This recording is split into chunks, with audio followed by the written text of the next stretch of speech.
बुलेटची धमक आणि दूर दूर फिरण्याची आवड. नऊवारी असो वा रायडिंग गिअर, सह्याद्रीच्या कानाकोपऱ्यात बुलेटची गर्जना ऐकवणारी एक मराठी जिद्दी मुलगी.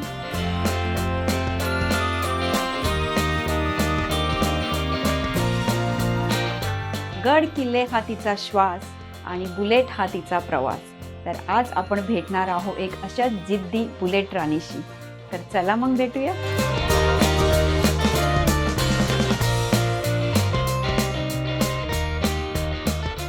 तर ही आहे माझी मैत्रीण बुलेट राणी अपर्णा. तर अपर्णा, तुझं खूप खूप स्वागत आहे माझ्या चॅनलमध्ये. सोनम, माझं खूप छान पद्धतीने स्वागत केल्याबद्दल. तर अपर्णा, मला एक सांग की हे तुला बुलेट चालवण्याची आवड कधीपासून निर्माण झाली? कसं आहे ना, आवड मला आधीपासूनच होती. लहानपणी मी खूप असं बघायची, की मुली दिसायच्या मध्ये-मध्ये. तेव्हा थोडं फिमेल रायडर्सची संख्या कमी असल्यामुळे. पण अशी कोणी दिसली ना, की असं वाटायचं, "अरे वॉव! काय लूक आहे." Okay. जॅकेट-वॅकेट घालून आपण पण चालवायला पाहिजे. पण कधी हिंमत नाही झाली. आवड पहिल्यापासून होती, पण खरी सुरुवात माझी 2023 पासून झाली. 23 हां, म्हणजे 3 वर्ष. हां. हम्म. 3च वर्ष झाली. पण त्याच्या आधी थोडंसं इथे-तिथे इच्छा व्हायची, पण कधी ती बुलेटपर्यंत जायची हिंमत नव्हती. थोडी एक भीती असायची, आपल्याला जमेल का? आपण चालवू शकतो का? मग ते हळू-हळू झालं. मग तू आधी असं ऍक्टिवा वगैरे चालवत हो, असेल ना? ॲक्टिवा चालवायची. पण म्हणतो ना आपण, की कोणीतरी असं पुश करणारं पाहिजे. पाहिजे. मग ते सकारात्मक असेल किंवा नकारात्मक. निगेटिव्हिटी असली तरीही सगळेच आपले हितचिंतक असतात. म्हणून कोणीतरी असं पुश केलेलं, मला बोललेलं, की "तुला काहीच जमणार नाही." मग ते ते थोडंसं डोक्यात राहिलं आणि त्याच्यामुळे ते लगेच पॉसिबल लगेच झालं. पॉसिबल झालं. मग त्याच्यातून तुला एक ताकद भेटली. अरे, होऊ आणि आता शकणार आहे. करायलाच हवं मग. आता असे लोकं तसं आपल्याला ग्रँटेड धरतात, तर मग आता व्हायलाच पाहिजे आणि ते मग आपोआप झालं, घडत गेलं. घरात गेलं. बरोबर आहे. छान आहे. नाही, खूप छान वाटतं. आणि मला एक सांग की तुझा पहिला लांबचा प्रवास कुठला होता? लांबचा प्रवास असा मी रायडिंग ग्रुपमध्ये जॉइन झालेली, एक राईड करायला. अच्छा. पण असे छोटे-छोटे प्रवास असतात. पण पहिला लांबचा प्रवास जेव्हा मला फक्त 6 महिने झालेले रायडिंग जॉइन करून आणि डायरेक्ट लद्दाखलाच नाव गेलं माझं. मला जायची तयारी पण नव्हती माझी. पण माझा मुलगा म्हणाला, की "चल बा, तुझ्यात तो कॅन डू ॲटिट्यूड असल्यामुळे तू जाऊ शकतेस. तू केलं पाहिजेस. करून बघ, नाही झालं तर नेक्स्ट टाईम परत जा." मग त्यांनी जे मला एन्करेज केल्यामुळे मी तो गेली आणि तो प्रॉपर सक्सेस झाला. स्टार्ट टू एंड पर्यंत असं म्हणजे काहीच पहिला तुझा प्रॉब्लेम नाही. प्रवास लद्दाखचा म्हणजे एकदमच लांबचा प्रवास. हो, हो. लडाख 15 दिवस आणि त्याच्यात मग आणखीन कॉन्फिडन्स बूस्ट झाला. खूप. मग तो अनुभव कसा होता तुझा पहिल्यांदा? खूप छान होता. 4 वेळा पडले मी. हां. त्यातली 2दा एकदम सिरियसली खतरनाक पडलेली आणि 2दा असं आणि लद्दाखला गेलं कोणी फर्स्ट टाईम पडणं हे असलंच पाहिजे. असलंच तो रूल पाहिजे. आहे. रूळ जर नाही पडलं तर त्यांनी खरं लद्दाख केलं नाही. केलंच नाही. कारण असे रस्ते असे आहेत ना, की हं, हं. कधीही काही होऊ शकतं. त्यामुळे पडलं आणि त्याच्यावर मग मी खूप प्राउड फील करते. कारण ते पडणं पण असं होतं ना, अजून लक्षात आहे. त्याच्यावरून मला फ्लाइंग हिमालयन नाव पडलंय. कारण उडवून खड्ड्यात पडणं, ते एक वेगळा स्टंट होता. आणि तुमचं म्हणजे ग्रुपच गेला असेल ना तिकडे? किती जणी होत्या नाही, तुम्ही? नाही. ग्रुप असं नव्हतं. वेगवेगळ्या ठिकाणाहून येतात. एक अच्छा. फर्स्ट टाईम होतं म्हणून आम्ही एक एक्सपिडिशन करून गेलेलो. जीपी ट्रॅव्हो म्हणून आणि तिच्या थ्रू असे 15 जण होते. वेगवेगळ्या ठिकाणीवरून आलेली लोकं. सगळीच ओळखीची नसतात, पण हं. 2-3 जण माझ्याच ग्रुपची होते. तर अपर्णा, मला एक सांग, आता तू आज एवढे लांबचे प्रवास केले, तर त्या प्रवासात तुझा एक अविस्मरणीय अनुभव एखादा शेअर कर आमच्याबरोबर.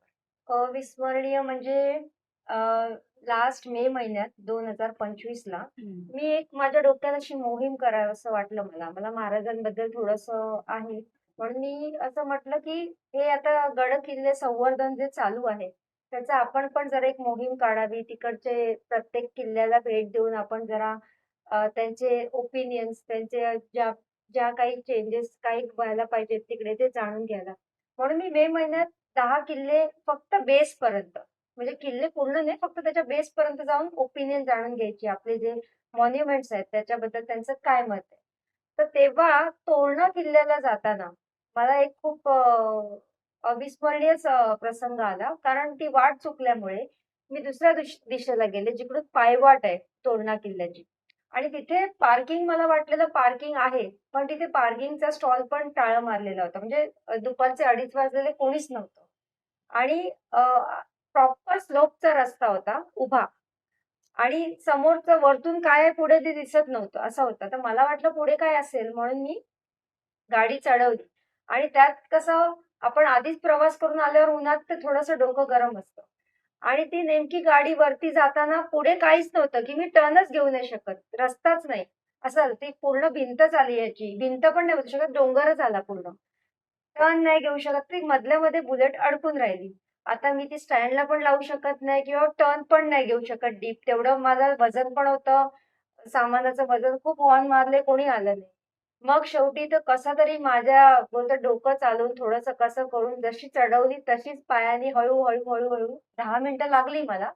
पण तो जो प्रसंग होता, की आपल्याला पडायचं पण नाही, आपल्याला आपली गाडी पण पडून द्यायची नाहीये. शिवाय आपल्याला तब्येत पण जपायची आहे. काही मेंटेनन्स निघाला नाही पाहिजे कारण कोणीच नव्हतं.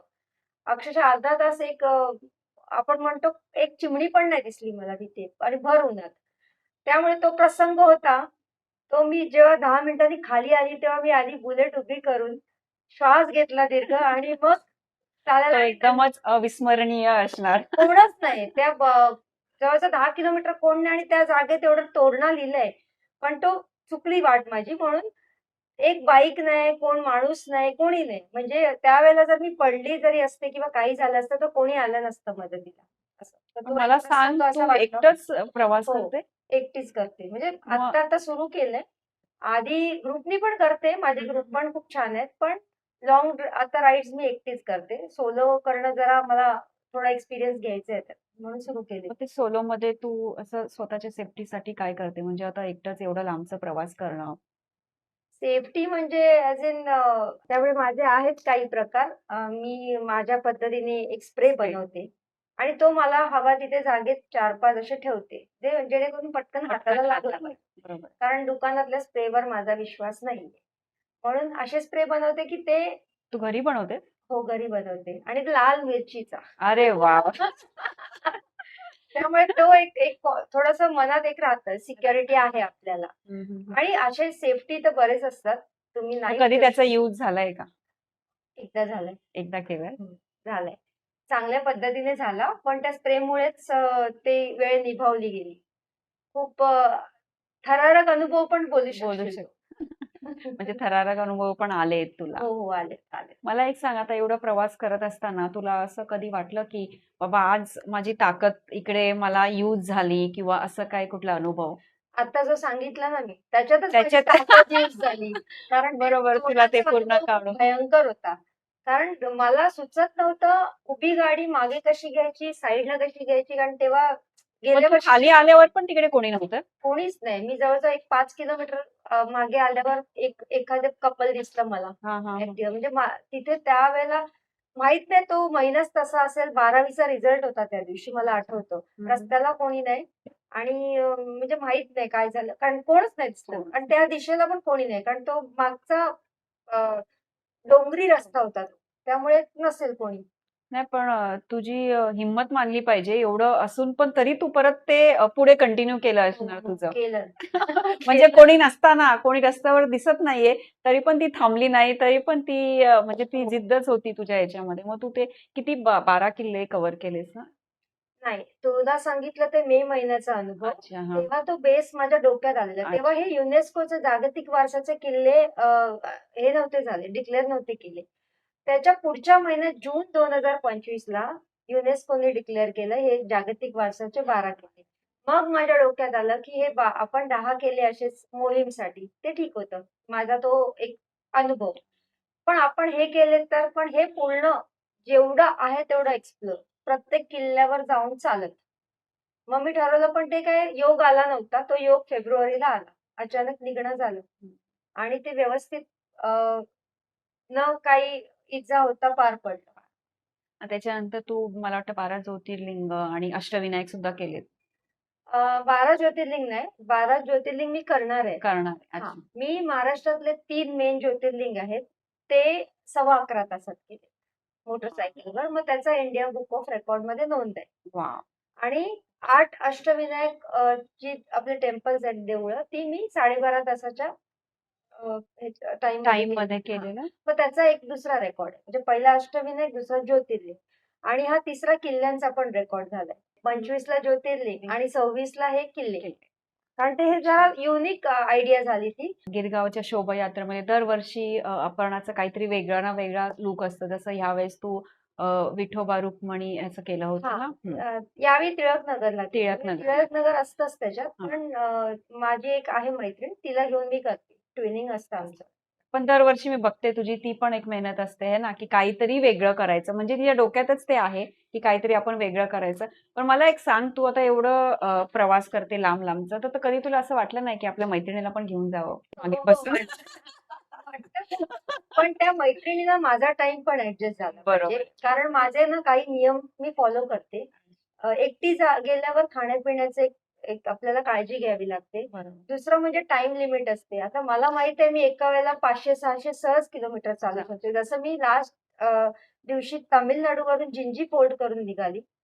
ती तामिळनाडू 5:30 वाजता निघाल्यावर मी 8 वाजता कोल्हापूरमध्ये 864 किलोमीटर करून हॉल्ट घेतला. म्हणजे मध्ये आपले खाण्यापिण्याचे होते पण लाईट. माझा एक खाण्याचा रूल आहे, की जेवायचं जास्त तेलकट आणि तुपकट नाही जेवायचं. मग तसं त्यांना पण प्रत्येकाची शरीर रचना वेगळी वेगळी असते. असते. बरोबर. काही मुलींना नाश्ता केल्याशिवाय जमत नाही. मग ते केल्यावर पण थोडा वेळ बसायला लागतं. मी असं माझी खूप धावपळ असते. पळापळीचं असतं रेकॉर्डच्या हिशोबाने. मग तिला तो टाईम मॅच होत असेल तर तिने खुशाल बसावं. काही प्रॉब्लेम नाही. मला एक सांग, हे पावसात वगैरे मग तू कसं मॅनेज करते? जूनला? अष्टविनायक मी जूनमध्ये. जुलैमध्येच पावसाळ्यातच केलेलं. पावसातच मी अष्टविनायकची देवळं केली. मग आणि तेव्हाचा तेव्हा मी अनुभव? दिवस असा निवडलेला, की नाही संकष्टी असली पाहिजे, नाही मंगळवार असला पाहिजे, नाही शनिवार, रविवार किंवा इतर काही नसेल. मग ते 10-10 मिनिटात असं दर्शनं झालेत. कारण गर्दीच नव्हती. त्यामुळे दिवस तसा होता, दिवस पटापट. आणि पाऊस पण नसेल मे बी तेव्हा. होता, पुण्यापर्यंत होता. नंतर मग बारीक-बारीक होता. एवढं काही त्रास नाही झाला त्याच्यात. अपर्णा, मला एक सांग, की मी तुझे फोटोज वगैरे बघितले आहे, की तुझं ते जॅकेट वगैरे ना असं बघून असं वाटतं, की खूप हेवी असणार ते. मग तो उन्हामध्ये आम्ही पण असं नॉर्मली थोडं बाजारात गेलो किंवा बाहेर गेलो, तेव्हा गरमीचा एवढा त्रास होतो. मग तू कसं ते कॅरी करते? बायकिंग इंडस्ट्रीमध्ये काय असतं, जॅकेट हा शोचा प्रकार नव्हे. ते इट मीन्स सेफ्टी. तुम्ही जर एखादी बाईक चालवता, तुम्ही खूप लांबचा प्रवास करता, तर हे आमचे दागिने आहेत. जे जॅकेट बोला, बायकिंग पॅन्ट बोला, शूज बोला, हेल्मेट हे आमचे दागिने आहेत बायकिंग. तर त्यामुळे ती सेफ्टी महत्वाची असते आणि ते जड हलकं काहीच कळत नाही बाईक चालवताना. त्याच्यात सेफ्टी एवढीच आहे, की आपले शोल्डर बोला, एल्बो बोला, पाठ, छाती सगळं सेफ राहतं. सेफ. कारण ते किती ॲक्सिडेंट्स पण मी बघितलेत. बाईक अक्षरशः 2 तुकडे झाले असतील, पण रायडर वाचलाय बिकॉज ऑफ जॅकेट आणि हेल्मेट. त्यामुळे जॅकेट आमचा दागिना असल्यामुळे ते आम्हाला जास्त महत्वाचं आहे ॲज अ सेफ्टी. आणि दुसरं म्हणजे गरम होतं तू म्हणालीस ना, ते गरमीचं मी माझी टेक्निक सांगते. सगळ्यांना जमेल की नाही माहीत नाही किंवा कोणाला सर्दी पकडू शकते त्यानी. पण माझं तेवढं इम्युनिटी स्ट्राँग असल्यामुळे मी काय करते, मी बाहेर असं उन्हात प्रवास करत असली, तर मी 10-10:30ला जेव्हा ऊन येतं, तेव्हा मी अक्षरशः अर्धी अर्धी बाटली मी पाण्याची टी-शर्टवर ओतलेली असते माझी. जेणेकरून तो थंडावा लावा आणि त्याच्यावर मी जॅकेट घालते. मग त्या जॅकेटनी कसं 2-3 तास मला थंड वाटतं. मी माझं सांगते. म्हणजे असं नाही मी म्हणत कोणी करायला पाहिजे, पण ही माझी टेक्निक आहे. त्यामुळे मला उन्हाचा जास्त त्रास होत नाही. आणि हे मी आता सवय झाल्यामुळे मला ते सूट होतं. तर ती माझी टेक्निक आहे. नाही, बरं झालं तू एक टेक्निक शेअर केली. मग कितीतरी ज्या मुली असतील, ज्या महिला असतील, ज्या तुला बघत असतील, त्यांना जर तुझी टेक्निक आवडली, तर एक छान आहे ट्राय ना, करू हे ट्राय शकता. करू एकदा शकतो बघू ना, कारण शकता. की उन्हामध्ये खूप त्रास होतो ना कारण तो आपल्याला. त्रास खूप 2-3 तासाचा तो उन्हाचं जे गरमी असते ना, ती खूप भयानक असते. त्याने असं वाटतं चालवू का बसू? मग काही-काही लोकं थांबतात कुठेतरी. मग तो वेळ जातो. जातो. बरोबर. म्हणजे ज्यांना घाई नसते ते थांबू शकतात. मग माझं हे आहे, मला पोहोचायचं असतं त्यामुळे मी कुठे टाईम वेस्ट करत बसत नाही. मी ही टेक्निक हे करून कंटिन्यू करते. नाही, नाही. खूप छान आहे. आणि आपण मला एक सांग, की ह्या बायकिंगने तुझ्या व्यक्तिमत्वाला किती बदल घडवले आहेत? भरपूर आहेत. आधी तू म्हटलं, की आपण म्हणतो ना, भिगी बिल्ली टाइप होती. मला खूप अशी शाय फील करायची. आता तेवढी आहे थोडी फार शाय. कुठे-कुठे माझा हे कोण कधीची गोष्ट आहे, कारण की मी जेव्हापासून हिला ओळखते तेव्हापासून मला इथं बेगी बिल्ली कुठून वाटली नाही, तू जेव्हापासून ओळखतेस ना, हां. तेव्हापासून मी सुरुवात माझी सुरू. मोकळेपणाने सुरुवात अच्छा. झालेली. हां. त्याच्या आधी मी खूप अशी घाबरट आणि खूप असं मला नाही जमायचं. जिथे उभं केलं तिथे माझा अब्बा-जब्बा डबा व्हायचा. त्यामुळे मला असं वाटायचं की नाही, पण when I started riding, I became more confident, more motivated आणि बोलतो ना एकदम more fearless पण बोलू बोलू शकता. शकतो. बरोबर आहे. कारण मला कसलीच भीती नाही आता. मी रात्री पण निघू शकते 2 वाजता, 3 वाजता, 4 वाजता आणि कुठून यायचं असेल तरी रात्री येऊ शकते. असं. नाही, खूप छान आहे आणि मला पण खूप प्राउड फील होतं, की माझी एक मैत्रीण अशी एक बुलेट राणी आहे आणि असं वाटतं ना, तू जशी बोलली, तू सुरुवात कुठून केलीस, की तू लहानपणी बघायची जेव्हा आणि खरंच जेव्हा आपण एखाद्या मुलीला बघतो, की ती बाईक राईड करत असते, बुलेट चालवत असते, तेव्हा तो छान फील येतं, की हे असं बघताना. आणि मला एक सांग, की आता खूप साऱ्या महिला किंवा मुली असतील, जे तुला बघत असतील, तर मग त्यांच्यासाठी तू काय मेसेज देशील? मी अजून आत्ताच सुरुवात केली. असे कितीतरी रायडर्स आहेत, जे 20-20, 25-25 स्टेट करून पण अजून त्यांचं कुठे ते बवाल करत नाही. असं. हां, पण माझ्याही रोल मॉडेल्स आहेत. माझेही काही बायका इन्स्पिरेशन आहेत. त्यांना मी बघून चालते. त्यातल्या एक स्टंट लेडी आहे, जी अक्षरशः बाईकवर उभं राहते चालवताना. एक मौत का कुआमध्ये चालवते. मी नावं पण म्हणजे तुला परमिशन असेल तर मी घेऊ शकते. एक डर्ट रेसर आहे. अशा माझ्या खूप खास मैत्रिणी आहेत. त्यांच्याकडून तर मला खूप इन्स्पायर्ड होते मी. आणि मग मला असं वाटतं हे करू शकतात तर आपण लांबचा प्रवास तर करू शकतो नाही. सध्या या वयात. बरोबर, बरोबर. नाही आणि ज्यांना जशी सुरुवात करायची म्हणजे आता की बुलेट चालवायला सुरुवात, तर त्यांना काहीतरी एखादं हे, की बाबा तुम्ही हे सेफ्टी केली पाहिजे किंवा कसं एक सुरुवात केली पाहिजे त्याच्याबद्दल काय सांगशील? सुरुवातीचं कसं बघ, प्रत्येक स्त्रीमध्ये वेगळी स्पेशालिटी असते. बरोबर. पण ती कधी पॉलिश करायची ती तिने ठरवायला पाहिजे. कारण बघ, काही स्त्री असतात तुझ्यासारख्या, म्हणजे तू कशी आधी तुला माहित नाही तुझ्यात काय आहे ते. आपलं एक पळापळीचंच असतं स्त्रियांचं बरोबर. पण, जबाबदाऱ्या किंवा फॅमिली हे ते. पण स्त्रीला माहित नसतं तिच्यात काय. काय? तर ते कधीतरी कोणीतरी आणून देतं लक्षात, नाही तर आपल्याला स्वतःलाच असंच इन्स्पिरेशन आपण बघतो, इन्स्पायर्ड होतो आणि करतो. हं. आता आपण म्हणतो ना, स्त्रिया नुसतं इकडे-इकडे शोधत असतात, की हा सुगंध कुठून येतोय. जशी हरिण होतं स्त्रियांचं, हं, हं. पळतं. पण नंतर त्या हरिणला नंतर कळतं, की ती कस्तुरी आपल्या नाभीतच आहे, नाभीतच बरोबर, आहे. बरोबर. मग तेव्हा कळतं, की ही आपली स्पेशालिटी आहे. जशी तुझी निघाली बाहेर आणि माझी पण काही होईना 2023 पासून थोडं-थोडं मला वाटलं आणि त्याच्यामुळे मी स्त्रियांना हेच म्हणेन स्वतःचं कधीच तुमची जी काही स्पेशालिटी असेल ते करा. आणि बायकिंगचं सांगितलं, तर बाईक शिकवताना सेफ्टी हा कुठेही तुम्ही ट्रेनिंग स्कूल जॉइन केलं तरी तीच सेफ्टी. पहिलं जॅकेट घालायला लागणार तुम्हाला, नी पॅड्स ही सेफ्टी फर्स्ट आहे. कारण त्याच्याशिवाय तुम्ही हँडल करूच शकत नाही. उद्या चुकून चुकून पडलात, तर तुमचा गुडघ्याला इजा होऊ शकते. म्हणून ती नॉर्मल बेसिक सेफ्टी तुम्हाला कोणीही सांगेल कुठेही ट्रेनिंग स्कूलमध्ये गेल्यावर. त्याचबरोबर हेल्मेट हे तितकंच महत्वाचं. कारण ज्यांना कोणाला असं वाटलं की शिकायचंय आपण हेल्मेट, नी गार्ड्स, हे एल्बो गार्ड्स हे 3 एकदम महत्वाचे आहेत, की त्याच्यामुळेच तुम्हाला काही इजा न होता तुम्ही बाईक व्यवस्थित शिकू शकता. आणि बाईक नेहमी निवडताना जर आपली स्वतःची जरी घ्यायची असेल, किती पण चांगल्या बाईक्स असू दे, पण तुम्ही हाईट मॅटर करते किती बोललं तरी. हाईट वाईज तुम्हाला जी साजेशी वाटेल ती विचारपूर्वक 1-1.5 महिना सगळ्यांचे ओपिनियन जाणून घेऊनच घ्या. डायरेक्टली ही रनिंग आहे म्हणून तीच घ्यायची असं करायला जाऊ नका. प्रत्येक बाईकचे वेगवेगळे फीचर्स असतात. त्यामुळे ते आपल्याला किती झेपतात ते आधी जाणून घ्या. म्हणून शिकताना आधी तुम्ही शिकून प्रॅक्टिस करा. प्रॅक्टिस केल्याशिवाय काही पुढे करू नका. बरोबर. इतकंच म्हणणं.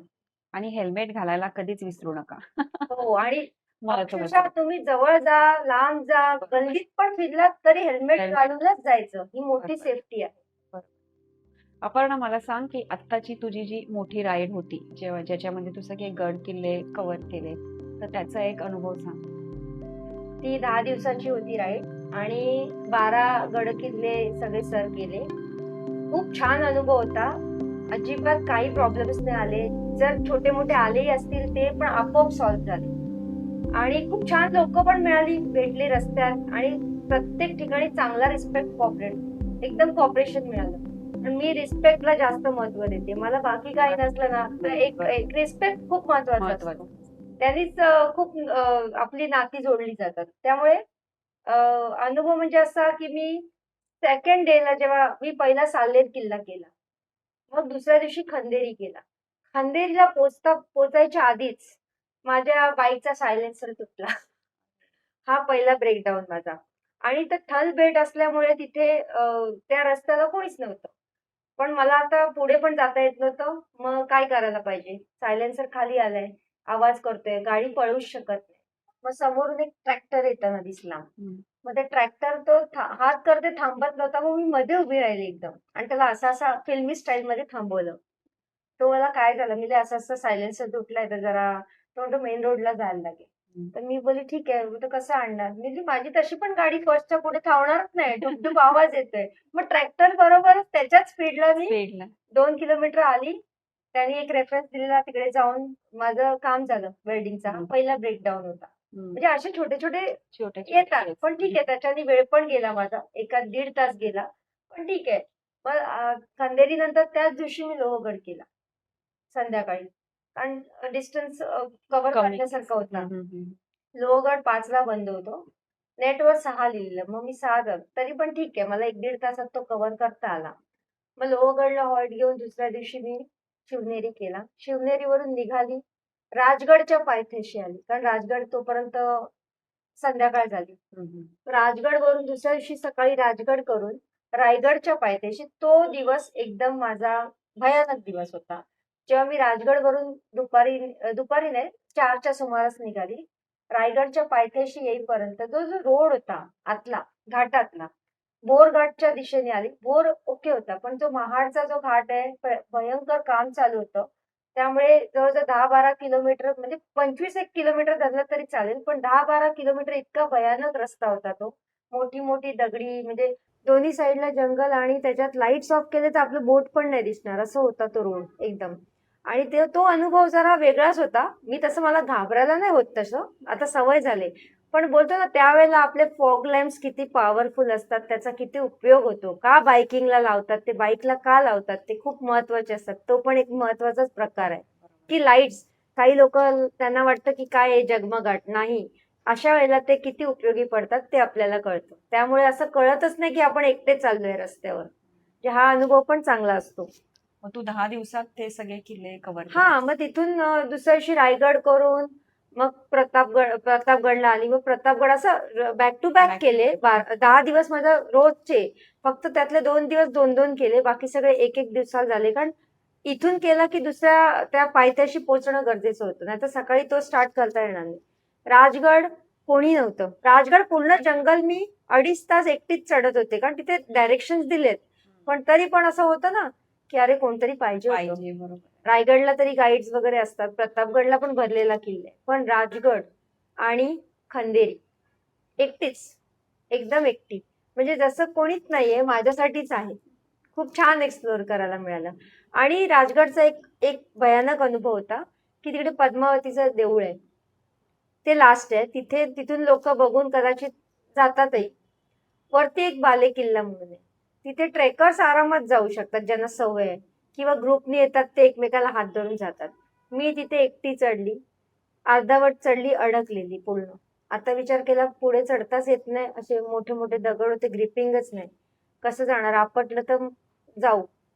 कुठून तरी एक मुलगा येत होता गावकरी. त्याला तो पण वरच चाललेला. त्याच्यामुळे मी ते करू शकत नाही. तर मी खाली उतरणार. म्हणजे तेही टॉपपर्यंत केलं. म्हणजे तो एक चांगला अनुभव आला माझा.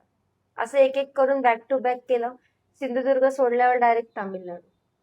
मग तिथे पण एक हॉल्ट घ्यायला लागला कारण सिंधुदुर्ग दुपारी निघाल्यामुळे हुबळीला मला हॉल्ट घ्यावाच लागला. कारण ते स्टेट आपल्याला माहित नाही कुठलं स्टेट आपण चाललोय फर्स्ट टाइम कसं असेल. कारण ते पण खूप ओसाड रस्ते आहेत. पण ठीक आहे निभावलं. मला एक सांग आपण ना इन फ्युचरमध्ये या बायकिंगच्या क्षेत्रात म्हणजे या क्षेत्राला घेऊन तुझे काय स्वप्न आहे? स्वप्न तर अशी मोठी-मोठी आहेत. पण ती आपलेच एफर्ट्स केले तर साध्य होतात. आता तरी मी इंडिया बुक ऑफ रेकॉर्ड किंवा एशियापर्यंतच जाऊ शकते. पण असे जसं आपण मोठे रेकॉर्ड करायचे बघतो त्यासाठी आपल्याला मोठी राईड किंवा असं काहीतरी युनिक करायला लागतं जे सहज शक्य नसतं. मग तसा विचार करून काहीतरी करीन असं वाटतं, की थोडंसं नाव आणखीन व्हावं. बाकी काय आता पण आहे. पण असं वाटतं, की ठीक आहे आपण करू. नाही, मग पण इथपर्यंत तू पोहोचली आहेस आणि पुढे पण तू नक्कीच जाशील आणि जसं तू बोललीस की एशिया बुक ऑफ रेकॉर्ड मध्ये पण तुझं नाव नक्कीच येईल कारण की तू आज एवढी मेहनत करते आणि सगळ्यात महत्वाचं असतं ना एक जिद्द असते ती जिद्द तुझ्यामध्ये आहे. हो, असा कारण काही करताना आपल्याला एक भीती घालवायला लागते आणि बरोबर. जिद्द ठेवायला जिद्द लागते. हे तर ठेवायला आहेच. आणि स्वप्नाचं नावच जिद्द आहे. जिकडे जिद्द आहे तिकडे आणि हे स्वप्न कोणालाही आहे. पॉसिबल होतं. मी म्हटलं ना सगळ्यांना पॉसिबल होतं. जितके आपण बोलतो ना खडतर रस्ते येतील तेवढे आपण कणखर होत जातो. नाही, खूप छान वाटलं आज आपण तुझ्याशी बोलून. म्हणजे मी आधी पण बोलली असं, की मला सुद्धा खूप प्राउड फील होतं, की माझी आज मैत्रीण, की एवढं आज छान-छान काय करते. म्हणजे तुला बघून असं आणि तुला हे बघून मी वाटतं. इन्स्पायर होते, की तू जे करू शकते ते मी नाही करू शकत. असं असतं ना, आपण एकमेकींना बघूनच हो. इन्स्पायर होतो, नाही? मला तरी वाटतं, की खूप साऱ्या महिला, मुली म्हणा, असं इन्स्पायर झाल्या असतील अपर्णाला बघून. आणि आपण आज तू तुझं महत्वाचा वेळ मला दिलास त्यासाठी तुझे खूप खूप अरे तुला पण धन्यवाद. थँक्यू. तू मला बोलवलंस तुझ्या शो मध्ये नाही, मला नाही, संधी आज दिलीस बोलायची. तुझे अचीव्हमेंट्स एवढे आहेत ना, की आज म्हणजे अपर्णाचं बोललं गेलं ते एवढ्या न्यूजपेपरमध्ये तिचे हेडलाईन असते प्रत्येक ह्याच्यामध्ये. आज तिने एवढं छान-छान गड-किल्ले फिरली आहे, जसं तिने सांगितलं. आणि खूप छान वाटलं तुझ्याशी बोलून. तर अपर्णा, एक छोटंसं गिफ्ट आहे माझ्याकडून तुझ्यासाठी, तर तू त्याचा स्वीकार करावा असं मला वाटतं. तर हे तर आहे, की तू आज एवढं छान-छान जे काही करतेस, त्याच्यासाठी एक छोटंसं टोकन ऑफ लव्ह माझ्याकडून. खूप खूप धन्यवाद सो मच. आणि अजून एक छोटंसं गिफ्ट. दोन दोन. येस. Thank you so much. तर हा होता अपर्णाचा प्रेरणादायी प्रवास. तर अशीच नवीन-नवीन प्रवास, नवीन-नवीन स्टोरी बघण्यासाठी प्लीज माझ्या चॅनलला लाईक करा, कमेंट करा आणि सबस्क्राईब करा. नक्की सबस्क्राईब करा. सोनम एंड सितारे. थँक्यू. Thank you. धन्यवाद. बाय.